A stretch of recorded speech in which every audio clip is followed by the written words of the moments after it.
అందరికీ నమస్కారం. జై శ్రీకృష్ణ. ఈరోజు ఫాల్గుణ మాసపు మంగళవారం. పరమ పవిత్రమైనటువంటి ఈ రోజున సుబ్రహ్మణ్యేశ్వర స్వామివారికి ఎంతో ప్రీతికరమైనటువంటి ఈ రోజున స్వామివారి గురించి కొన్ని కథలను తెలుసుకొని స్వామి అనుగ్రహాన్ని పొందుదాం. కశ్యప ప్రజాపతి దితిల కుమారుడు వజ్రాంగుడు. ఒక రోజున వజ్రాంగుడు భార్యను పిలిచి నీకేం కావాలో కోరుకోమని అడుగుతాడు. నువ్వేమీ బెంగ పెట్టుకోకుండా నీ కోరిక ఏమిటో చెప్పు అని అడుగుతాడు. అప్పుడు అతని భార్య అయినటువంటి వరాంగి ముల్లోకాలను గెలవగలిగినవాడు, పాకశాసనునికి అన్నుల వెంట నీళ్లు కార్పించగలిగినటువంటి వాడు, నా కడుపున కొడుకుగా పుట్టే విధంగా నన్ను అనుగ్రహించు అని అడుగుతుంది. అప్పుడు వజ్రాంగుడు బ్రహ్మదేవుడి గురించి తపస్సు చేస్తాడు. బ్రహ్మదేవుడు ప్రత్యక్షమవుతాడు. వజ్రాంగుడు నమస్కారం చేసి స్వామి, వరాంగి కోరినటువంటి కొడుకును ఆమెకిప్పించండి అని అడుగుతాడు. ఇక వరాంగికి తాను కోరుకున్నటువంటి కొడుకు పుడతాడు. అతను పుట్టగానే చాలా పెద్ద అల్లరి ప్రారంభమవుతుంది. వజ్రాంగుడు కశ్యప ప్రజాపతిని తీసుకొచ్చి ఆ పిల్లవాడికి తారకుడు అని పేరు పెడతాడు. ఇక లోకం మాత్రం ఆ పిల్లవాడిని తారకాసురుడు అని పిలిచింది.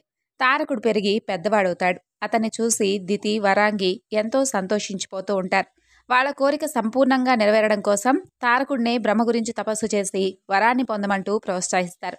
అప్పుడు తారకుడు కూడా తపస్సుకు బయలుదేరి తపస్సును ప్రారంభిస్తాడు. ఒక కాలు మీద నిలబడి కళ్ళు తెరుచుకుని సూర్యుడిని చూస్తాడు. అలా 100 ఏళ్ల పాటు తపస్సు చేస్తాడు.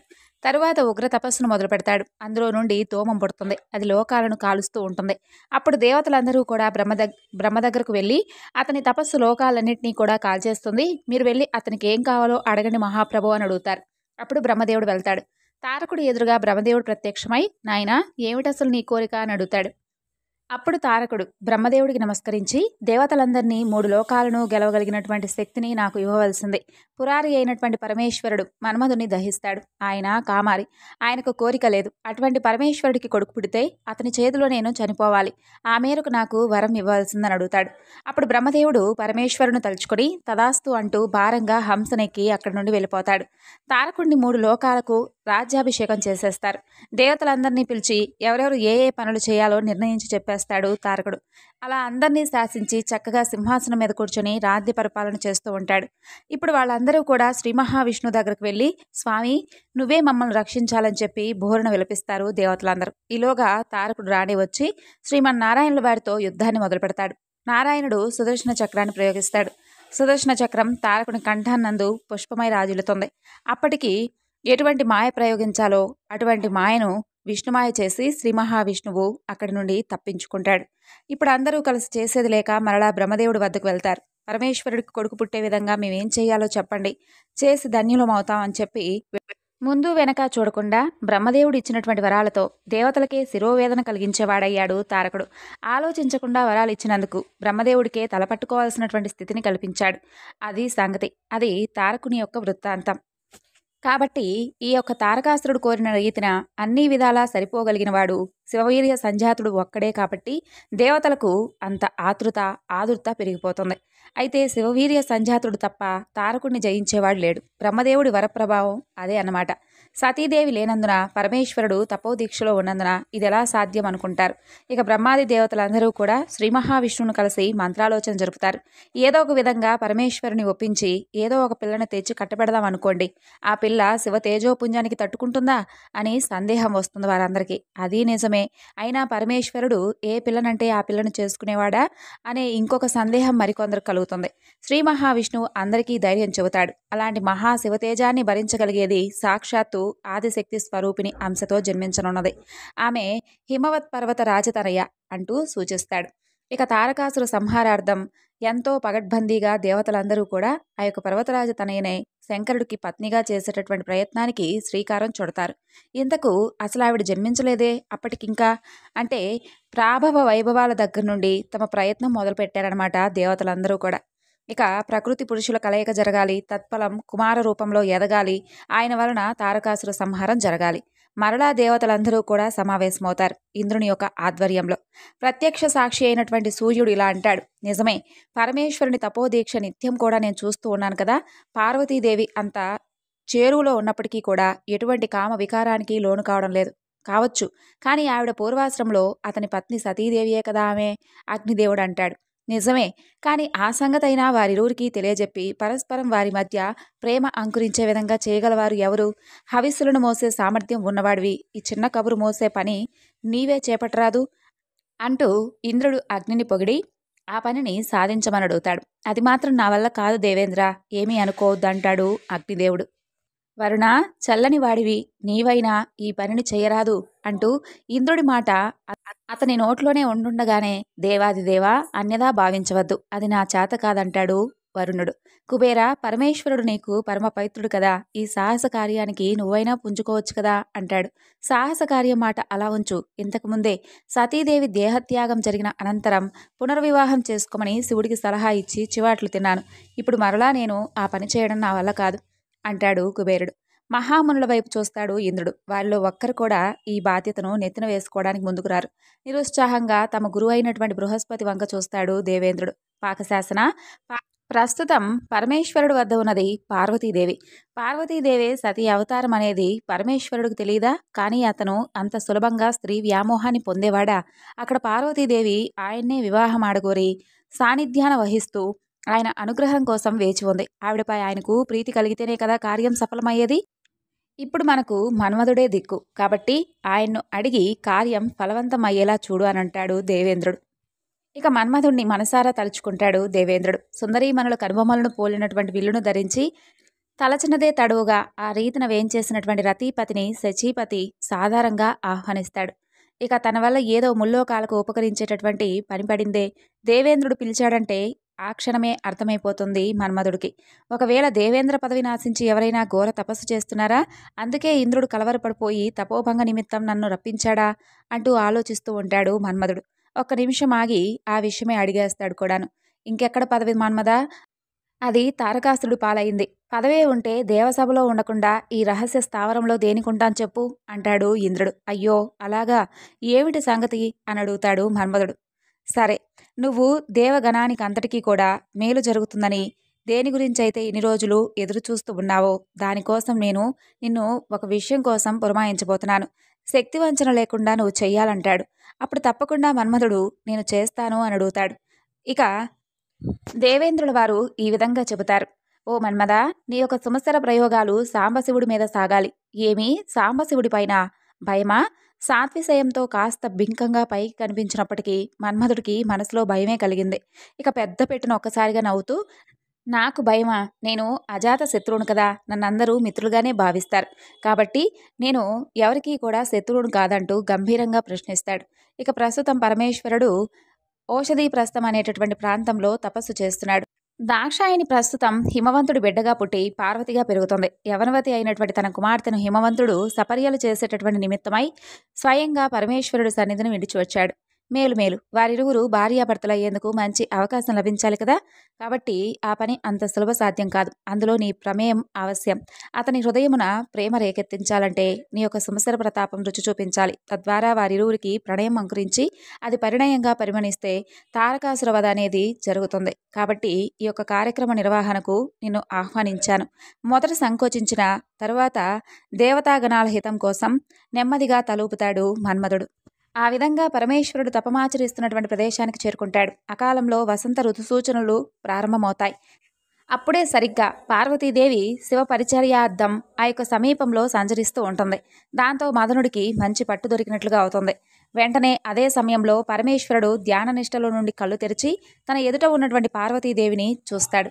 ఇక అదే అదునుగా భావించినటువంటి మదనుడు హర్షణం అనేటటువంటి శరాన్ని ప్రయోగిస్తాడు. క్షణం కూడా ఆలస్యం చేయకుండా వెంటనే సమోహనాస్త్రం సంధిస్తాడు. ఇంకేముంది, పరమేశ్వరుని యొక్క చిత్తం చెలిస్తుంది. కానీ అంతలోనే పరమేశ్వరుడు అప్రమత్తుడవుతాడు. తనకు కలిగినటువంటి వికారానికి కారణం తెలియడం కోసం చుట్టూ చూస్తాడు. తరువాత మన్మధుడు కనిపిస్తాడు పరమేశ్వరుడు.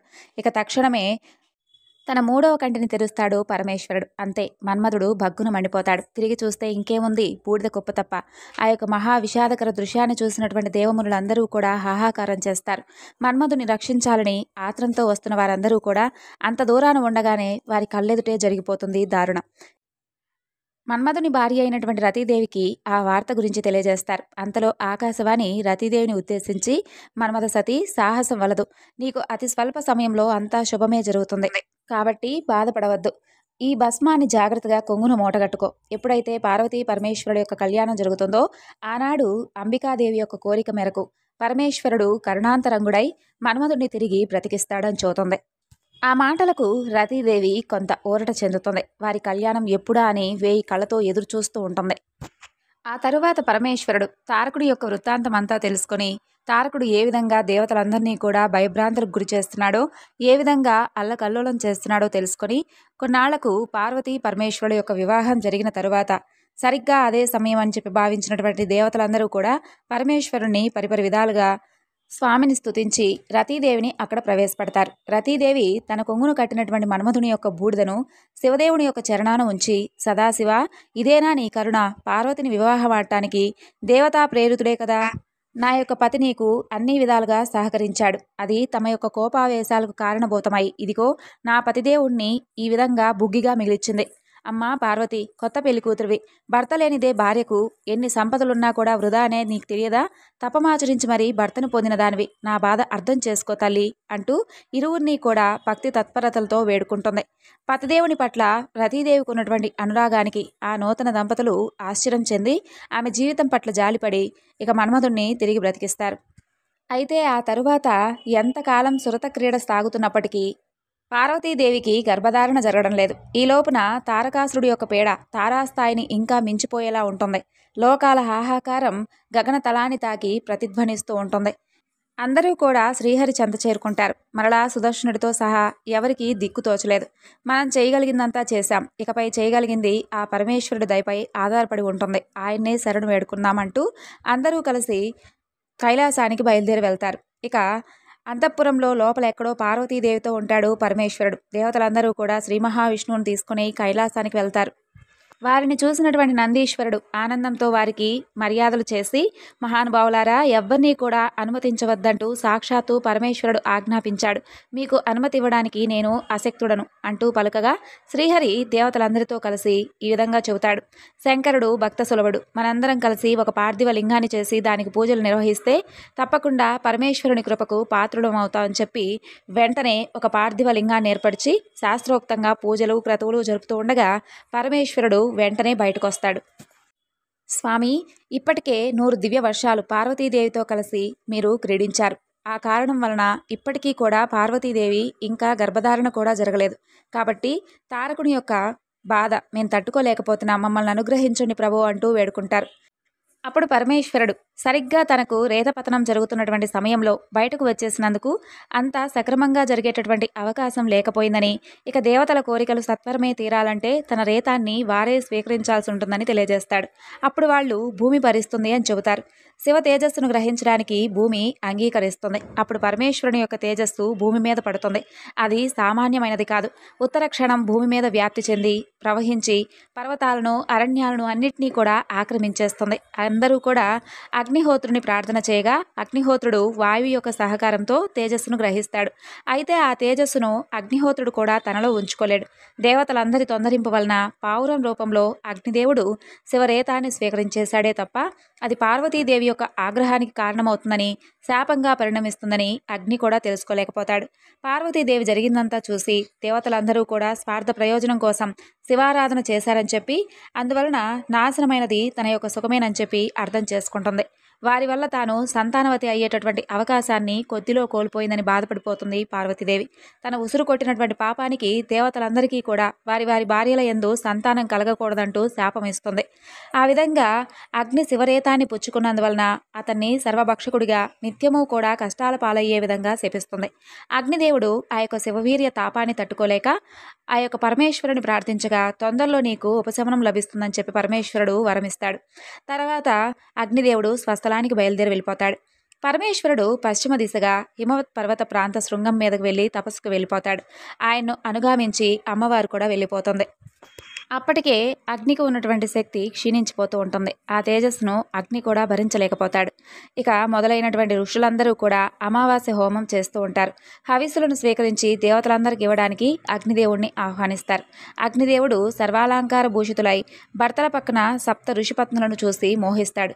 వారిని తన జ్వాలలతో తాకాలని ఆరాటపడతాడు. హోమం ముగిసిపోతుంది. అగ్ని భార్య స్వాహాదేవి అది పసిగడుతుంది. స్వాహాదేవి గరుడ పక్షిగా మారి భర్త తేజస్సును వాయువేగంతో వెళ్ళి శ్వేత పర్వతంలో అక్కడ ఉన్నటువంటి రెల్లు కుండలో దాస్తుంది. అలా ఆమె 6 రూపాలలో భర్తను కూడి తేజస్సును కుండలో భద్రపరిచి ఉంచుతుంది. ఆమె ఒక అరుంధతి రూపం ధరించలేకపోతుంది అంతే, మిగతా అందరి రూపాలను ధరిస్తుంది. ఆ విధంగా 6 కుండల్లో భద్రపరిచినటువంటి శివ తేజస్సును గంగానది దేవతల యొక్క ప్రార్థనపై గ్రహిస్తుంది. శివ తేజస్సు గంగలో ప్రవేశించగానే గంగ కూడా భరించలేక కేకలేస్తుంది. ఆ తేజస్సును నేను భరించలేను, నన్నేం చేయమంటారు అంటూ అడుగుతుంది. అప్పుడు అగ్నిదేవుడు చెప్పిన విధంగా గంగ ఆ తేజస్సును కైలాస పర్వతం పక్కనున్నటువంటి భూమి మీద రెల్లు పదలోకి చేరుస్తుంది. అలా మార్గశిర శుద్ధ షష్ఠి నాడు కుమారస్వామి యొక్క ఆవిర్భావానికి సహకరించింది గంగమ్మ తల్లి. తేజస్సు వెళ్ళి భూమి మీద పడగానే విశేషమైనటువంటి బంగారం, దాని తర్వాత వెండి పుడతాయి. దాని క్షారంలో నుండి రాగి, ఇనుము పుడతాయి. ఇక మిగిలినటువంటి తేజస్సు భూమిపై కలిసిపోతే నానా రకాలైన ధాతువులు పుడతాయి. అక్కడ శరవణపు పొదలున్నాయి. అక్కడే దగ్గరలో ఒక తటాకం కూడా ఉంది. దానిని శరవణ తటాకం అని పిలుస్తారు. అది అమ్మవారి శరీరం నీరుగా మారుతుంది. ఆ తేజస్సు ఈ తటాకంలో పడి మెరిసిపోతూ బంగారు రంగులో ఒక పిల్లవాడు శరవణపు పొదల దగ్గర పడతాడు. కుమార సంభవం జరుగుతుంది. ఈ విధంగా కుమార సంభవం జరగగానే దేవతలందరూ కూడా పొంగిపోతారు. ఆ విధంగా 6 మార్లు కూర్చున్నటువంటి అగ్ని తేజస్సుతో కుమారస్వామి వారు 6 ముఖాలతో అగ్ని తేజస్సుతో 12 చేతులతో జన్మిస్తాడు. శరవణ తటాకంలో నుండి బయటకు వచ్చాడు కాబట్టి సుబ్రహ్మణ్యుడికి ముమ్మూర్తుల అమ్మవారి రూపం వస్తుంది. చిన్నపిల్లవాడు శూలం పట్టుకుని చక్కగా ముద్దులు మూట కడుతూ ఉంటాడు. ఇప్పుడు పుట్టినటువంటి ఆ పిల్లవాడికి పాలు పట్టించాలి కదా, వాళ్ళందరూ కూడా ఒక సంకల్పం చేస్తారు. అమ్మవారే కృత్తికా రూపంలో ఉంటుంది కాబట్టి వెంటనే ఆ కృత్తికలను ప్రార్థన చేస్తారు. పార్వతీదేవి అంశ అయినటువంటి కృత్తికలు 6 వచ్చి మేం పాలిస్తామంటూ ఆ పిల్లవాడు మాకు కూడా పిల్లవాడిగా చెప్పబడాలంటూ వరం ఇవ్వాలంటూ అడుగుతారు. ఇక ఆ పిల్లవాడు మీకు బిడ్డడుగా పిలువబడతాడు అని అంటారు దేవతలు. వెంటనే వారు మాతృత్వాన్ని పొందుతారు. మా అమ్మే పాలివ్వడానికి సిద్ధమైందేమో అనుకుంటూ 6 ముఖాలతో ఆ పిల్లవాడు ఏకకాలమునందు పాలు తాగేస్తాడు కాబట్టి షణ్ముఖుడయ్యాడు. కృతికల పాలు తాగాడు కాబట్టి కార్తికేయుడయ్యాడు. సనత్ కుమారుడు ఈ విధంగా జన్మించాడు కాబట్టి, గర్భం జారిపోతే బయటకొచ్చాడు కాబట్టి స్కందుడు అని పిలిచారు. 6 కృతికల స్తనములను ఏకకాలమునందు పానం చేసినవాడు కాబట్టి ఆయనకు షడాననుడు అనేటటువంటి పేరు వచ్చింది. పరమేశ్వరుని యొక్క తేజస్సులో నుండి వచ్చినవాడు కాబట్టి కుమార అని పిలిచారు. అగ్నిహోత్రుడు తన యందు ఉంచుకొని గంగయందు ప్రవేశపెట్టినటువంటి కారణం చేత ఆ పిల్లవాడికి పావకి అని కూడా పేరొచ్చింది. ఈ 6 కృతికా నక్షత్రాలను ఆకాశంలో ఒక సమూహంగా మనం చూడవచ్చు. ఇక ఆయన ఒకే ఒకసారి తల్లుల యొక్క పాలు తాగి తొందరగా భక్తులను రక్షించడానికి ఒకే రోజులో యవనంలో ఉన్నటువంటి కుమారస్వామి వారిగా మారిపోతాడు. ఉత్తర క్షణం ఆయనకు అభిషేకం చేసేద్దామని చెప్పి పుట్టినరోజు నాడే దేవతలందరూ కూడా ఆయన కూర్చోబెట్టేసి దేవసేనాపతిగా అభిషేకం చేసేస్తారు. కాబట్టి సేనాని అనే పేరు పొందాడు. ఈయనే గుహ అనేటటువంటి పేరు కూడా పొందాడు. కాబట్టి పరమ పవిత్రమైనటువంటి ఈ యొక్క సుబ్రహ్మణ్య స్వామి వారి యొక్క జననం వినడం అనేది ఈరోజు నిజంగా అదృష్టం. ఎవరైతే సుబ్రహ్మణ్యుడికి భక్తులై ఈ యొక్క లోకమునందు సుబ్రహ్మణ్యుని యొక్క ఆరాధన చేస్తారో వారందరూ కూడా ఆయుష్మంతులై పుత్ర పౌత్రులను చూస్తారు, స్కందలోకాన్ని పొందుతారు. శుక్లపక్ష పాడ్యమిలో శివ తేజస్సుచే విద్యలో గర్భం ధరించడం, తదియలో రూపం ఏర్పడటం, చవితిలో అన్ని అవయవాలు ఏర్పడి పంచమి నాడు పూర్తి ఆకారంతో నిలబడి విల్లు ధరించడం జరుగుతుంది. కుమారస్వామి విల్లు ఎక్కుపెట్టగానే ఆ ధ్వనికి ఐరావతం, సుప్రీతకం అనే ఏనుగులు కుమారస్వామి మీదకు లంఘిస్తాయి. కుమారస్వామి వారు వాటిని తన చేతులతో అణిచిపెడతాడు. ఒక చేత్తో తనకు సహజ సిద్ధంగా లభించినటువంటి శక్తి ఆయుధాన్ని పట్టుకుంటాడు. ఒక చేత్తో వినోదంగా కోడిని పట్టుకుని శంఖం పూరిస్తాడు. బొటనవేలును చప్పరిస్తూ ఆకాశాన్ని చేతులతో చరుస్తాడు. ఒక బాణంతో క్రౌంచ పర్వతాన్ని, శక్తి ఆయుధంతో శ్వేత పర్వతాన్ని ఛేదిస్తాడు. 6 ముఖాలతో సింహనాదం చేస్తాడు. ఆ సింహనాదానికి పర్వతాలు కూడా చెలించిపోతాయి, సముద్రాలు పొంగిపోతాయి. అప్పుడు చైత్రరథం అనే అడవిలో ఉన్నటువంటి జనం సప్తఋషి పత్నులకు అగ్నిదేవుని వలన జన్మించినటువంటి బాలుని వలన ఈ యొక్క ఉదాంతాలన్నీ కూడా సంభవిస్తున్నాయంటూ వారందరూ వాపోతారు. ఆ అపనిందను భరించలేక ఋషులందరూ కూడా తమ భార్యలను విడిచిపెడతారు. కొందరు మాత్రం అందులో ఋషిపత్నుల దోషం ఏమీ లేదు, అగ్నిదేవుని యొక్క భార్య స్వాహాదేవి ఋషిపత్నుల రూపంలో అగ్నిదేవుని చేరింది అని చెప్పుకుంటారు. స్వాహాదేవి, అయ్యా, ఈ బాలుడు నాకు, నా భర్తకు జన్మించాడు. మీ పత్నులకు ఇందులో ఎలాంటి సంబంధం లేదు, వారిని స్వీకరించండి అని చెబుతుంది. అప్పుడు ఋషులు ఆమె మాటలను విశ్వసించరు. తర్వాత విశ్వామిత్రుడు అనేటటువంటి ముని అగ్ని కుమారుడుకు జాతక కర్మలు చేస్తాడు. పార్వతీ పరమేశ్వరులిద్దరూ కూడా తమకు కుమారుడు కలిగాడని చెప్పి తెలుసుకుని చాలా సంతోషిస్తారు. వెంటనే కైలాసం నుండి ఒక రథాన్ని పంపించి కుమారస్వామి వారిని కైలాస పర్వతం మీదకు తీసుకుని వెళ్లారు. తల్లి పార్వతీదేవి పిల్లవాడిని చూడగానే పరవశించిపోయి ఎదురయ్యి చక్కగా ముద్దు పెట్టుకుంటుంది. ఆయన కూడా పరవశించి సుబ్రహ్మణ్యుణ్ణి దగ్గరకు తీసుకొని ఆయుష్మాన్ భవ అంటూ 6 మాటలు అంటాడు పరమేశ్వరుడు. ఇక ఇప్పుడు జరగవలసినటువంటి దేవకార్యం ఒకటుంది. అదే తారకాసురుని యొక్క సంహారం. సుబ్రహ్మణ్యుడి యొక్క శక్తి సామాన్యం కాదు. తారకుడిని ఎదిరించడానికి వీలుగా దేవతలందరూ కూడా వారి శక్తులన్నింటినీ కూడా సుబ్రహ్మణ్యుడికి దారిపోస్తారు. పార్వతీ పరమేశ్వరులిద్దరూ కలిసి త్రిశూలము, పినాకము, అలాగే గొడ్డలి, శక్తి శూలాలను ఇస్తారు. శంకరుడు దగ్గర కూర్చోబెట్టుకుని శాంభవి విద్యను కూడా కటాక్షిస్తాడు. అలా దేవతలందరూ కూడా వారి వారి ఆయుధాలన్నింటినీ అలాగే శక్తిని కుమారస్వామి వారికి దారిపోస్తారు. ఆ విధంగా సుబ్రహ్మణ్యుడు సైన్యాధ్యక్షుడిగా దేవతా సమూహంతో తారకాసురుడిపై యుద్ధానికి సంసిద్ధమవుతాడు. ఇరుపక్షాల మధ్య పోరు మొదలవుతుంది. ఎక్కడ చూసినా తలలు తెగినటువంటి గుర్రాలు, కాళ్ళు తెగిన ఏనుగులు, అదంతా కూడా బీభత్సంగా మారిపోతుంది ఆ యొక్క రణరంగం. అంతలో తారకుడు తన వద్ద ఉన్నటువంటి శక్తి ఆయుధాన్ని ఇంద్రుడిపై ప్రయోగిస్తాడు. అది ఇంద్రుడి వాహనమైనటువంటి ఐరావతానికి తగిలి అది మూర్ఛపోతుంది. ఇక తారకాసురుడు కాస్త తేరుకొని కోపోద్రిక్తుడై పరమేశ్వర ప్రసాదితమైనటువంటి శక్తి ఆయుధాన్ని ఇంద్రుడిపై ప్రయోగిస్తాడు. దాంతో ఇంద్రుడు నేల కొలుగుతాడు. తారకాసురుడు కింద పడ్డ ఇంద్రుణ్ణి హింసించడం మొదలు పెడతాడు. అదంతా చూస్తున్నటువంటి దేవతలందరూ కూడా గగ్గోలు పెడతారు. ఇక కుమారస్వామి వారు ఆగ్రహంతో రుద్రుడవుతాడు. ప్రళయ తాండవం చేస్తున్నటువంటి కుమారస్వామిని చూసి తారకుడి మనసులో ఆందోళన మొదలవుతుంది. ఆ రాత్రంతా కూడా శివధ్యానంతో గడుపుతాడు. పరమేశ్వరుని యొక్క లింగానికి పూజలు నిర్వహిస్తూ తరుణోపాయాన్ని సూచించమంటూ వేడుకుంటాడు. అతని ప్రార్థనలకు సంతోషించినటువంటి పరమేశ్వరుడు అదృశ్య రూపంలో తారకుడితో ఇలా చెప్తాడు. తారక, నువ్విది సాక్షాత్తు నువ్వు కోరుకుందే కదా. కేవలం నా వలన జన్మించినటువంటి పుత్రుడి చేతిలో నీ మరణాన్ని కోరుకున్నావుగా. కుమారస్వామి నా పుత్రుడు, కేవలం నాకు మాత్రమే పుత్రుడు కాబట్టి అతని చేతిలో నీ మరణం తప్పదు. అయినా నా భక్తుడివి కాబట్టి నీకు మోక్షాన్ని ప్రసాదిస్తున్నానంటాడు. అప్పుడు తారకుడు పరమేశ్వరుడితో ఈ విధంగా అంటాడు. స్వామి, ఇప్పటి వరకు నీ దయతో ముల్లోకాలను పాలించాను. కానిప్పుడు నాకింకా ఆ కోరిక లేదు. కేవలం మీ మీద భక్తి తప్ప వేరే ఆలోచన లేదు. నా మీద కరుణతో మీరు ప్రసాదించినటువంటి ఆత్మలింగాన్ని నేను నా కంఠసీమలో ధరిస్తూ వచ్చాను. నా నిర్యాణం తర్వాత దీని పరిస్థితి ఏమిటి అని ఆందోళనతో ప్రార్థించగా పరమేశ్వరుడు దయాళుడై, భక్త, నీ తరువాత కూడా ఈ దివ్యలింగం మోక్షకారకురాలు కాగలదు అంటూ దీవించి అంతర్ధానమవుతాడు. ఇక మరునాడే సుబ్రహ్మణ్యుడు తారకాసురుల మధ్య భీషణమైనటువంటి పోరు జరుగుతూ ఉంటుంది. సుబ్రహ్మణ్యుడు ప్రయోగించినటువంటి అస్త్రాలన్నీ ఆత్మలింగ ప్రభావం వలన వ్యర్థాలవుతూ ఉంటాయి. తారకుడు దేవగణాలపై మైడు ఇచ్చినటువంటి మహాశక్తి అస్త్రాన్ని మంత్రపూర్వకంగా ప్రయోగించగా దేవగణాలన్నీ కూడా నిశ్చేష్టులవుతాయి. ఆ తరువాత వెంటనే సుబ్రహ్మణ్యుడు దానిని నిరోధించడానికై బ్రహ్మాస్త్రాన్ని ప్రయోగిస్తాడు. అలా వారిరువురకు 20 రోజుల పాటు భీకరమైనటువంటి పోరు సాగుతుంది. అస్త్రాల దాటికి ముల్లోకాలు తల్లడిల్లిపోతూ ఉంటాయి. ఆ తరువాత అదును చూసి సుబ్రహ్మణ్యుడు బ్రహ్మాస్త్ర ప్రయోగంతో తారక సంహారం చేయగా ఆ యొక్క భక్తాగ్రేసరుడు నేలకూలుతాడు. రాక్షస సైన్యం పలాయనం చిత్తగించి వెళ్ళిపోతారు. దేవతలందరూ ఆనందంతో స్కందుడిపై పుష్పవృష్టిని కురిపిస్తారు. ఇది తారకాసురుని యొక్క సంహార ఘట్టం అంటూ సూత మహర్షుల వారు శౌనకాది మహాములందరికీ కూడా తెలియజేస్తాడు. ఇక ఆ తరువాత తారకాసురుని యొక్క కుమారులైనటువంటి శూరపద్ములను కూడా కుమారస్వామి వారు సంహరించి సింహాసనాన్ని తిరిగి దేవేంద్రుడికి అప్పగించి త్రిలోకాధిపత్యాన్ని కట్టబెడతాడు. అనంతరం కార్తికేయుడు తిరుప్పగుండ్రం అనే ప్రదేశంలో విశ్రమించగా దేవేంద్రుడు దేవసేనను అక్కడికి తీసుకునొచ్చి, కుమారా, ఈ కన్యను బ్రహ్మదేవుడు నీకోసం సృష్టించాడు. ఈమెను చేపట్టవలసింది అంటూ ప్రార్థిస్తాడు. ఇక కుమారస్వామి అందుకు అంగీకరించి దేవసేనను వివాహమాడతాడు. అమర వైభవంతో దేవగణాలన్నీ కూడా వారి వివాహాన్ని జరిపిస్తాయి. రంగరంగ వైభవంతో దేవసేన సుబ్రహ్మణ్యుల యొక్క వివాహం జరుగుతుంది. అల్లుడికి కానుకగా ఐరావత సమేతంగా అమూల్యమైనటువంటి వస్తువులను ఇంద్రుడు బహుకరించేస్తాడు. మహావిష్ణువు తన మేనల్లుడు అల్లుడుకు అపూర్వమైనటువంటి యశస్సును ప్రసాదిస్తాడు. సుబ్రహ్మణ్యుడు శ్రీ మహావిష్ణువు చెల్లెళ్ళైనటువంటి పార్వతీదేవి కుమారుడు కాబట్టి శ్రీ మహావిష్ణువుకు మేనల్లుడవుతాడు కాబట్టి మేల్ మురుగన్ అనేటటువంటి పేరుతో ప్రఖ్యాతి పొందాడు.